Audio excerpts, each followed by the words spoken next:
Notre domaine d'activité est la gestion de la qualité et de la sécurité sanitaire des aliments et plus particulièrement les aliments issus de production animale. Les services que nous offrons le sont au travers de 4 laboratoires. Un laboratoire d'analyse physico-chimique et donc là c'est la détection, la quantification de contaminants type PCB, dioxine, hydrocarbures aromatiques polycycliques. Ce sont des équipements de pointe de type HPLC, chromatographie en phase gazeuse, spectromètre de masse. Deuxième type de service offert, c'est par le laboratoire de microbiologie et donc là ce sont des méthodes ciblées de détection et de dénombrement des micro-organismes dans les aliments par des méthodes tout à fait classiques mais aussi par ce qu'on appelle des méthodes alternatives, méthodes immunologiques ou de génétique moléculaire. Le laboratoire de caractérisation moléculaire microbienne et alimentaire est un laboratoire spécialisé dans la détection de micro-organismes, bactéries, virus dans les aliments,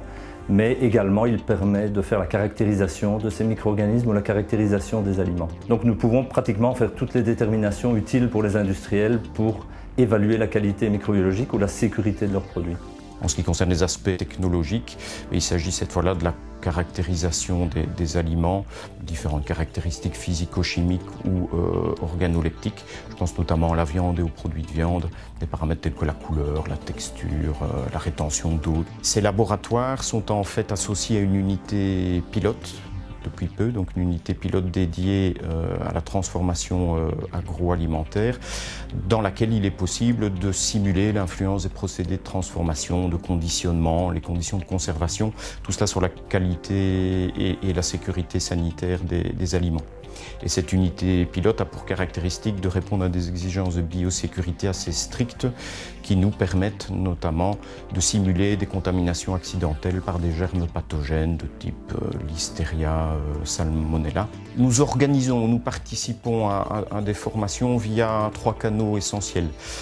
Premier canal sont des formations professionnelles qui sont dédiées aux opérateurs de production, aux responsables qualité. Un deuxième canal, ce sont les formations qui sont dédiées aux demandeurs d'emploi.